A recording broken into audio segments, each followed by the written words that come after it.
Esse gringo fez um vídeo sobre como certos youtubers podem se encaixar nos 7 pecados capitais bíblicos, e eu pensei, quais influencers brasileiros poderiam se encaixar também? Então chamei a ajuda do meu mano Milkus pra escolher eles. Bom, pra quem não me conhece, eu sou o Milkurtz, vulgo MK, e eu tenho um canal onde eu falo sobre umas coisas esquisitas da internet. E ver como cada um desses 7 influencers cometeram esses pecados. Começando com a gula, que é definido como o vício de comer e beber em excesso. E meio que a piada tá pronta. Não tem outra pessoa pra se encaixar aqui além da Thaís Carla.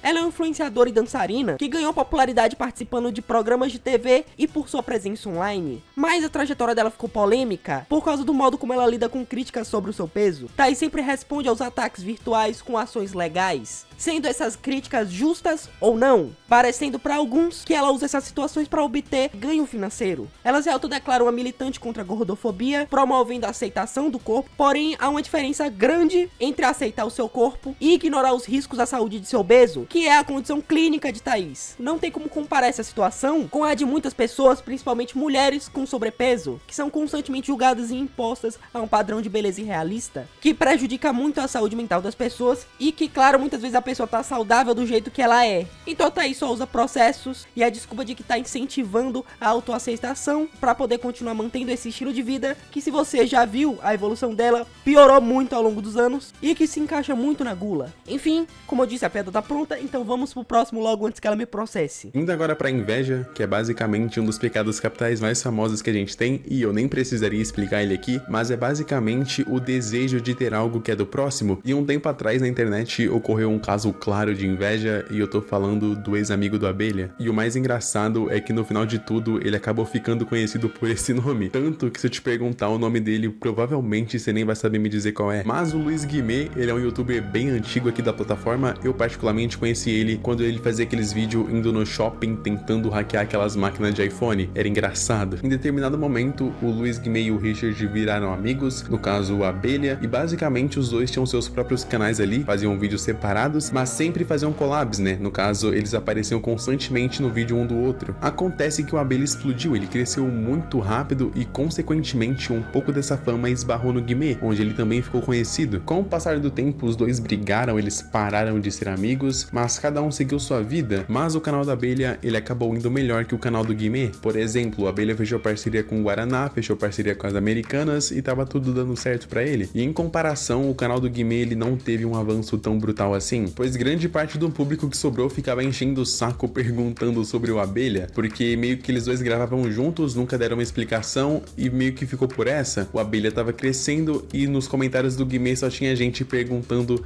cadê o Abelha? E pô, imagina que situação merda, seu ex-amigo crescendo e você sendo taxado como uma sombra do cara, né? E um tempo depois o Abelha largou o YouTube, ele seguiu na carreira dele de ator, tanto que ele foi contratado pela Globo pra atuar em uma novela que é muito foda, e logo após ele fazer esse anúncio no Instagram dele, o Luiz Guimê surgiu do nada postando um vídeo falando que tinha um exposed do Abelha. E basicamente nesse vídeo ele falava que ele foi humilhado diversas vezes, que o Richard menosprezava eles, que ele já passou fome, umas paradas bem pesadas mesmo. E a internet comprou o lado do Guimê, que era o único lado que tinha na época, e tirou o Abelha pra esse monstro cruel que fez o amigo passar fome, que não ajudava ele e tudo mais. Nessa treta toda surgiu um monte de influencer defendendo o Abelha, falando que não foi bem assim, que na verdade o Guimê tava mentindo sobre muita coisa, tava forçando muito a barra e que tudo aquilo que ele tava fazendo era por causa da sua inveja. E no fim das contas, o Abelha sempre ajudou o Guimê, ele basicamente bancava o Guimê em todos os rolês, pagava viagem, Airbnb, pagava Uber, pagava tudo pro cara, e isso só mostra o quão a inveja é corrosiva. E tipo, o Guimê, ele fez um exposed pra prejudicar o ex-amigo dele à toa. A sensação de ser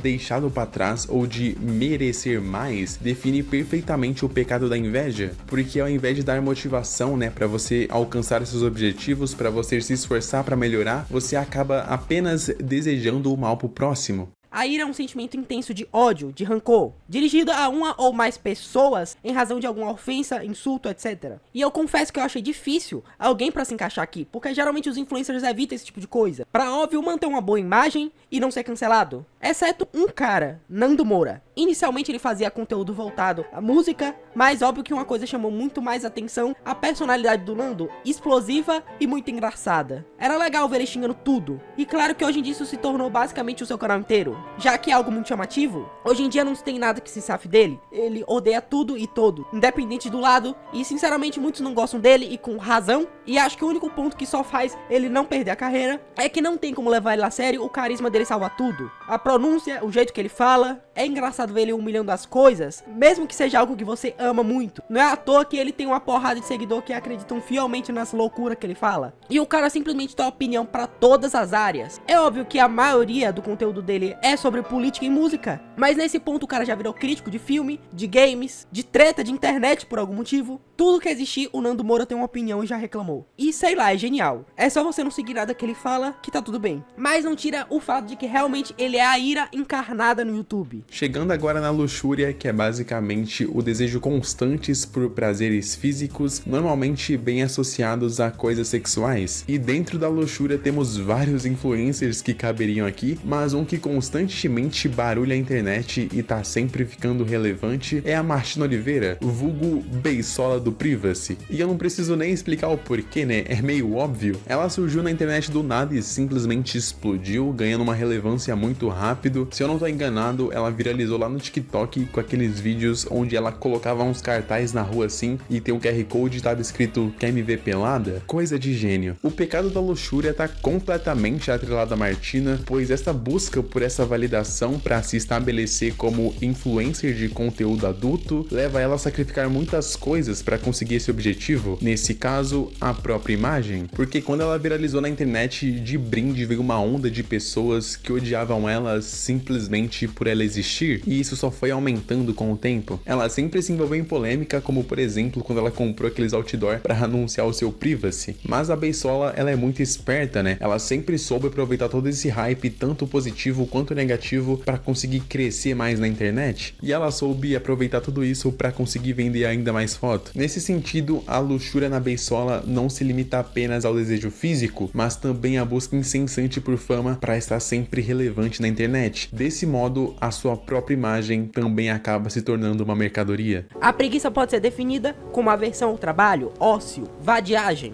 Esse pra mim foi difícil encontrar um. Afinal, por mais que os coaches queiram fazer parecer que é só você sentar a bunda na cadeira e clicar, que agora você vai ficar rico, e a maioria das pessoas acham que é assim, mas trabalhar com internet é meio complicado, pelo menos mentalmente. E nesse pecado eu pedi ajuda pros meus inscritos pra achar alguém, e muitos até falaram do My Conquister. E sinceramente, postar vídeo simples todo dia não é preguiça, muito pelo contrário, tenta você mesmo em postar vídeo todo dia em vários canais ao mesmo tempo. Mesmo com a equipe você não vai conseguir, não é fácil, mas uma influência que se encaixa na preguiça de verdade é o Blusão. Pensa comigo, não teve um dia na vida do Blusão que ele fez algum conteúdo com qualidade. Ele construiu a carreira inteira dele por ele ser completamente louco surtado. As pessoas assistem ele não porque ele faz uma excelente trabalho, muito pelo contrário, assistem pela falta dele. Eles querem ver o Ogrão mais é se fudendo. E pra se manter, o cara sobrevive com as doações em live dos poucos seguidores que ainda se importam com ele. E que claro, ele também não se importa muito de volta, e às vezes ele até xinga os próprios fãs. Ele já entrou em várias carreiras, é fato, até de ator de site adulto, canal infantil, que não durou muito, mas é inegável que até hoje o Ogrão simplesmente cresceu à base de treta, desgraça, intriga e a pena dos seus seguidores. Me diz um dia que ele teve esforço pra alguma coisa. Ele tem até uma antiga carreira musical, onde um dos clipes é literalmente ele deitado na cama. O nosso Japali é a Deep Web viva mesmo, e talvez o melhor que eu achei pra representar a preguiça. Agora me diz aí se você concorda ou não, e vamos pro próximo. A ganância é o pecado associado à vontade excessiva de possuir algo, principalmente riqueza material. E bom, você já deve ter vídeos desse cara viralizando na internet. Eu acho que ele é perfeito para representar a ganância, porque o Joe Brand ficou conhecido justamente por gastar quantidades absurdas de dinheiro nos seus vídeos. Coisa de 100k um dia, 500 mil. Eles pagavam as pessoas para sair do emprego delas, paga até para comprar uma loja de luxo inteira, mas acho que isso nem é o que representa a ganância dele, até porque ele literalmente está distribuindo dinheiro por aí. Na verdade, esse pecado capital nele é muito pior, porque ele faz isso justamente para atrair mais público e deixar eles curiosos sobre como ele tem essa quantidade enorme de dinheiro, para assim poder divulgar a plataforma de trade. Recentemente ele entrou numa treta com o canal Gêmeos Investem, que é um canal de finanças bem conhecido no YouTube, e eles fizeram um vídeo testando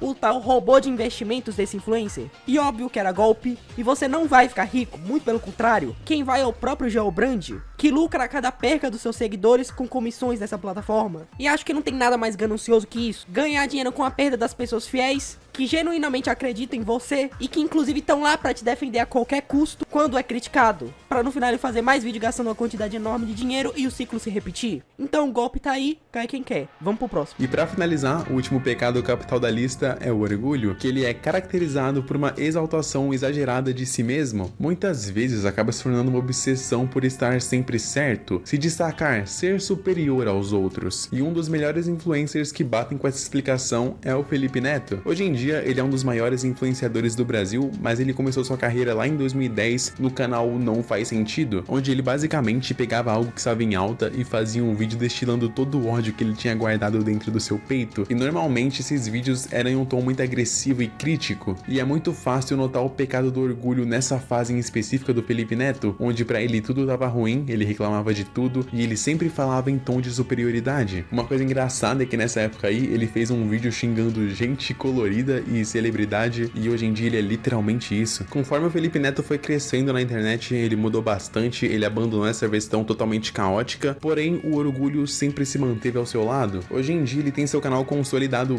bem de boa, fazendo uns vídeos bem suave. Inclusive Felipe Neto, se você estiver vendo esse vídeo, quiser convidar eu e o Arthur pra um collab, pode chamar, tamo aí. Mas o orgulho continua, e agora só não é mais nos vídeos. O Felipe Neto, ele vira outra pessoa quando ele tá no Twitter. O Twitter virou um novo palco para ele expressar suas opiniões de forma bem intensa, digamos assim. O Felipe Neto adora falar sobre temas sociais e principalmente política. É sério, tipo, não dá 2 meses e ele tá envolvido em alguma polêmica nova. As suas opiniões vêm sempre com um ar de dono da verdade, como se ele sempre estivesse coberto de razão e fosse melhor que os outros. Esse comportamento atrai bastante seguidores que admiram essa qualidade, mas por um outro lado, se cria muitos haters que discordam de suas opiniões. E por essa questão ele tá sempre rodeado de gente que adora ele, mas também gente que odeia, e tipo, ele perde mocota discutindo no Twitter. Esse comportamento se conecta diretamente ao orgulho excessivo, onde a pessoa tende a valorizar mais sua própria imagem e opinião, descartando todo o resto, né? Como se só ela tivesse certa, o seu senso de superioridade bate lá no alto e o resto tá todo mundo errado. E juntando tudo isso com seu grande carisma, o Felipe Neto ele conseguiu chegar onde ele chegou, mesmo assim ele ainda anda lado a lado com orgulho. Bom, espero que tenham curtido a ideia